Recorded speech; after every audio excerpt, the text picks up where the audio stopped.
Hello student, 11th की physics में TBS class में हमने ये बता दिया था कि एप्लीकेशन फर्स्ट बता दिया था। एप्लीकेशन मतलब डायमेंशन का एप्लीकेशन फर्स्ट बता दिया था। क्या एप्लीकेशन था? एप्लीकेशन यह था कि बीमा की सहायता से कैसे पता करें कि दिया गया इक्वेशन सही है कि गलत है ना। हमने क्या कहा था कि दिया गया इक्वेशन का एलएचएस की डायमेंशन और आरएचएस की डायमेंशन अगर इक्वल आ रही है ना, लेफ्ट हैंड साइड की डायमेंशन और राइट हैंड साइड की बीमा अगर इक्वल आ रही है ना, तो समझ लीजिए इक्वेशन सही है। ये पहला एप्लीकेशन था। डायमेंशन का दूसरा एप्लीकेशन क्या है? To derive physical equation from या इक्वेशन या जिसको क्या बोलते हैं, फार्मूला बोलते हैं, with the help of dimension. बीमा की सहायता से समीकरण व्युत्पन्न करना है ना। कैसे उत्पन्न करेंगे? देखिए यदि हमको पता चल जाए कि कोई फिजिकल क्वांटिटी किन किन फिजिकल क्वांटिटी पे डिपेंड करती है, केवल इतना पता चल जाए कि कोई फिजिकल क्वांटिटी किन किन फिजिकल क्वांटिटीज पे डिपेंड करती है, तब हम उसका फार्मूला डेराइव कर सकते हैं बिना उन सारी क्वांटिटी के बारे में बहुत ज़्यादा जाने, है ना। एग्जाम्पल की मैं बात करूँ, जैसे हम कहें क्वेश्चन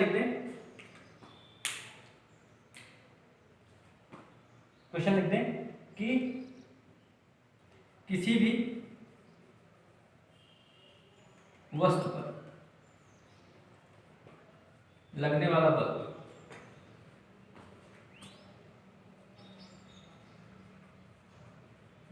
F उस वस्तु के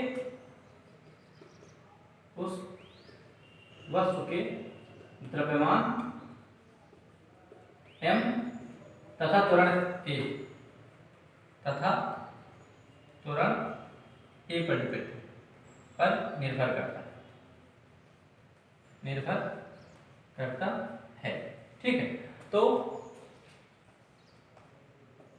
समीकरण बीमा की सहायता से, है ना, बीमा की सहायता से समीकरण व्युत्पन्न करो।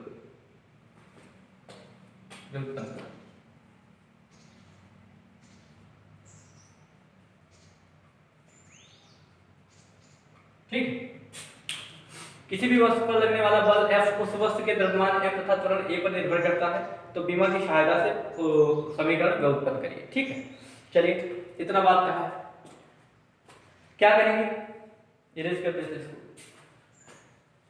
हेडिंग डाल दीजिएगा आप लोग।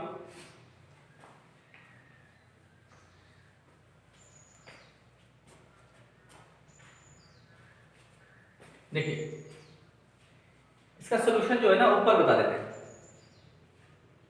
यहाँ बता देते हैं, इसका सॉल्यूशन यहाँ बता देते हैं। ठीक है, क्वेश्चन ये है, आपका सॉल्यूशन ऊपर बता देते हैं। देखिए क्वेश्चन कह रहा है कि किसी भी वस्तु पर लगने वाला बल मतलब F किस पे डिपेंड करता है, मतलब डायरेक्टली प्रोपोर्शनल डिपेंड करता है, मतलब प्रोपोर्शनल है किसके, m की पावर a।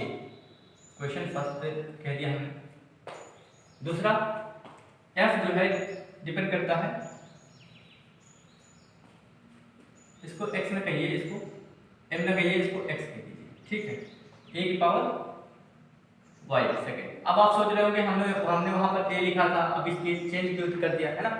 क्या होता है, जो वेरिएबल लेट करते हैं, है ना, जो चर मानते हैं, वो ऐसा होना चाहिए कि इक्वेशन में ना आया हो। हम यहाँ अगर a मान रहे थे ना, तो यहाँ तो इक्वेशन a आ गया था, थोड़ा सा डिफिकल्ट हो जाता, मतलब कंफ्यूजन हो जाता थोड़ा सा, है ना। इसलिए हमको लेट ही करना, हमको मानना ही है, कुछ भी मान सकते हैं। हमने x मान लिया, हमने y मान लिया। अच्छा, आपके दिमाग में एक चीज आ रहा होगा कि ये बात तो सही है, क्वेश्चन में कहा गया है कि F is directly proportional to m। Question में क्या कहा गया, किसी भी वस्तु पर लगने वाला बल उस वस्तु के द्रव्यमान पर निर्भर करता है। हमने कह दिया भाई द्रव्यमान पर निर्भर करता है। तो आप सोच रहे होंगे कि हमने यहाँ पावर x क्यों लगाई, है ना। हमने यहाँ पावर x क्यों लगाई है? इसलिए लगाई है क्योंकि ये नहीं पता कि हमको, जैसे अभी मैं बात करूँ कि F डायरेक्टली प्रोपोर्शनल होगा कि F इनवर्सली प्रोपोर्शनल होगा, ये हमको तो पता नहीं है। केवल हमको इतना पता है कि F जो है m पे निर्भर करता है, बस खाली इतना पता है। क्लियर, इतना हमको पता है। हमको ये नहीं पता कि डायरेक्टली प्रोपोर्शनल है कि इनवर्सली प्रोपोर्शनल है। अच्छा, अगर हमने x यहाँ लिख दिया तो इसका मतलब ये है कि x की वैल्यू पॉजिटिव भी हो सकती है, x की वैल्यू नेगेटिव भी हो सकती है, वो सॉल्व करने के बाद पता चलेगी। ठीक है ना। अगर आपसे कुछ नहीं लिखा यहाँ पर, ऐसे कर दिया, इसका मतलब ये क्या हो गया कि यहाँ की वैल्यू क्या होगी, +1 होगी। ये तो कांस्टेंट हो गया ना, वेरिएबल नहीं रहा, है ना। तो आप अगर ऐसे लिख दिया गया होगा तो इसका जस्ट मतलब हो गया कि f डायरेक्टली प्रोपोर्शनल है इसके, फिक्स हो गया। लेकिन हमने अगर लिख दिया क्या, m की पावर x पे डिपेंड करता है, तो x पॉजिटिव हो सकता है, नेगेटिव हो सकता है, जीरो हो सकता है, कुछ भी हो सकता है, तो वो बाद में पता चल जाएगा कि डायरेक्टली प्रोपोर्शनल होगा कि इनवर्सली प्रोपोर्शनल होगा। अभी हम खाली ये कहेंगे कि f की वैल्यू इसके x पावर पे डिपेंड करती है, ठीक है ना। तो पावर क्यों लगाया जाता है यहाँ ये समझ लीजिए, पावर इसलिए लगाया जाता है ना, केवल सॉल्व करने से मतलब नहीं है, आपको समझना भी है ना, ठीक है। देखिए समझिए, हमने कहा f जो है वो किस पे डिपेंड करता है, m पे डिपेंड करता है। f जो है किस पे डिपेंड करता है, a मींस एक्सेलरेशन, एक्सेलरेशन मतलब त्वरण, ठीक है। इसकी पावर हमने किस पे कर दिया, x कर दिया। ये हमने समझा दिया आपको कि क्यों x कहा गया है, मतलब क्यों पावर लगाई गई है यहाँ पे पावर क्यों लगाई गई है, ठीक है। चलिए क्वेश्चन हम इरेज कर देते हैं, क्वेश्चन आपने लिख दिया हो।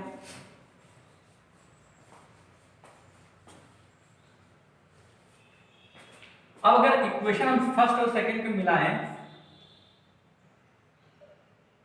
तो हो जाएगा f proportional m to power x into a की पावर y, है ना।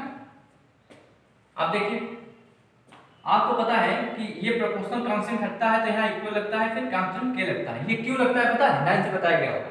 प्रोपोर्शनल कांस्टेंट हटाया जाता है, यहाँ प्रोपोर्शनल का चिन्ह हटाया जाता है, उसके बाद इक्वल में कन्वर्ट किया जाता है, फिर एक कांस्टेंट लगाया जाता है। ऐसा क्यों किया जाता है ना, ये आप हमको बताइएगा, मैसेज करके बताइएगा ऐसा क्यों किया जाता है। नाइन्थ में बताया गया होगा आपको, क्योंकि फिजिक्स जो है उसमें प्रोपोर्शनल सबसे पहली बार नाइन्थ में ही आता है, तो नाइन्थ में बता दिया जाता है कि प्रोपोर्शनल हटा के इक्वल लगाने का क्या प्रोसेस है ना, बताइए जरूर हमको।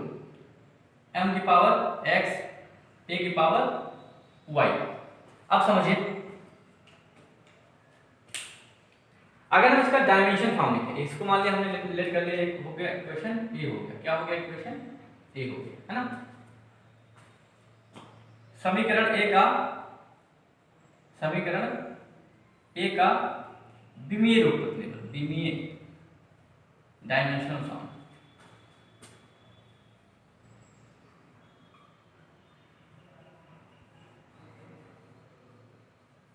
विमीय रूप लिखने पर, क्या लिखने पर, विमीय रूप लिखने पर।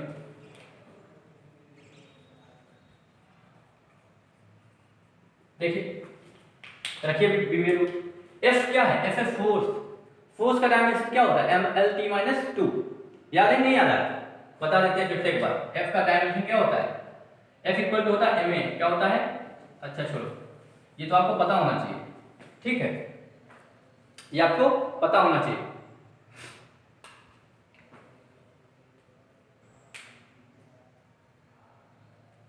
इसका होता है mlt-2,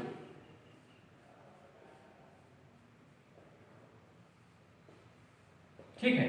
K है कांस्टेंट, K क्या है, कांस्टेंट होगा, इसको प्रोपोर्शनल कांस्टेंट कहते हैं, और कांस्टेंट की कोई भी मान नहीं होती, तो मतलब K की कोई भी मान होगी नहीं, कांस्टेंट की कभी कोई भी मान नहीं होगी। जैसे हमने लिख दिया 2 kg, तो आप ये kg मतलब मास, इसका मतलब इसकी डायमेंशन हो गई m, क्या हो गई m। लेकिन 2 ये क्या है, कांस्टेंट, इसकी कोई भी मान नहीं होगा, इसको कोई डायमेंशन नहीं होगा, है ना।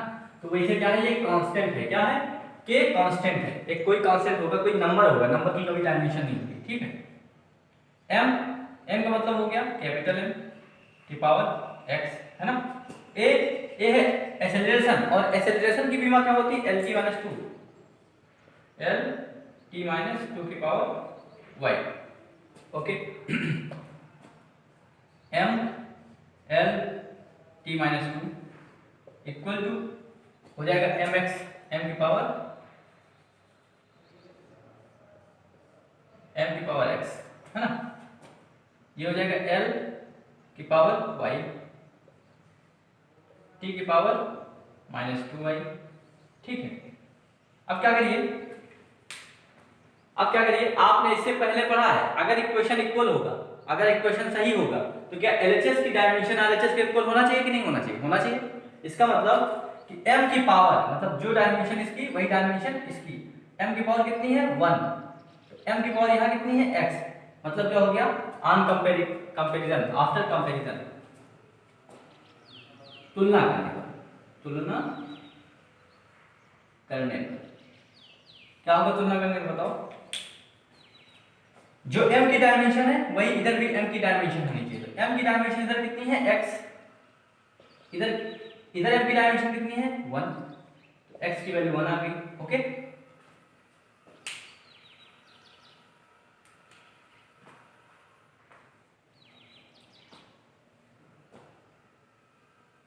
इधर देखिए L की डायमेंशन कितनी है? L की डायमेंशन है कितनी? इधर 1 है, इधर y इक्वल कितनी आ गई? कितनी आ गई? y इक्वल टू 1 आ गई। ठीक है, तीसरा कंपैरिजन कर लीजिए इसका -2y भाई t की डायमेंशन इधर की t की डायमेंशन के इक्वल होना चाहिए। -2y should be equal to -2, that is y cancel out and y will be equals to 1। हालांकि y की वैल्यू तो यहीं से निकल आई थी, लेकिन फिर भी हमने आपको बता दिया कि सबका कंपैरिजन करना होता है। ठीक है, x की वैल्यू कितनी आ गई? 1 आ गई, और y की वैल्यू कितनी आ गई? 1 आ गई। ठीक है, अब इसी वैल्यू को इक्वेशन ए में रख दीजिए। इसी वैल्यू जो x और y की वैल्यू आई है किसमें रख दो? इस वाले इक्वेशन में, जो आपका एक्चुअल स्टैंडर्ड इक्वेशन आया। स्टैंडर्ड इक्वेशन तो ये भी है, लेकिन स्टैंडर्ड इक्वेशन कौन सा है? ये वाला है। ठीक है, रख दीजिए इसको। x यहां से लिख देता हूं, x और y का मान समीकरण फर्स्ट में रखने, समीकरण ए में रखने क्या है बताओ? समीकरण क्या है? f equal to k m की पावर x a की power y, f equal to k into m की पावर कितना? 1, y की पावर मतलब a की पावर y की पावर वैल्यू कितनी? 1, तो हो गया f equal to k m into a। ठीक है, कितना हो गया? ये हो गया। अब ये k की वैल्यू क्या पता कर पाएगा? नहीं, इक्वेशन का फॉर्म पता हो सकता है, लेकिन एक्चुअल वैल्यू इसकी कितनी आएगी ये नहीं पता हो सकती। डायमेंशन की हेल्प से ये k की वैल्यू कितनी आएगी वो हमको पता नहीं हो सकती। तो हमको ये पता चल गया कि f का वैल्यू कितना होगा? f equal to k m a। अब बाय प्रैक्टिकल ये पता चला है कि k का वैल्यू कितना होता है? 1 होता है। ठीक है, तो लिख लीजिए यहाँ f equal to 1 into m into a, that is y m equal to mm। ठीक है, ये फार्मूला राइट हो गया। हमको नहीं पता था कि फार्मूला कि m नीचे होगा कि m ऊपर होगा, a ऊपर होगा कि m नीचे होगा, ये हमको नहीं पता था। हमने कैसे निकाला? हमने इसके हेल्प से निकाला, डायमेंशन के हेल्प से निकाला, हमको पता चल गया, फार्मूला निकल गया। ठीक है।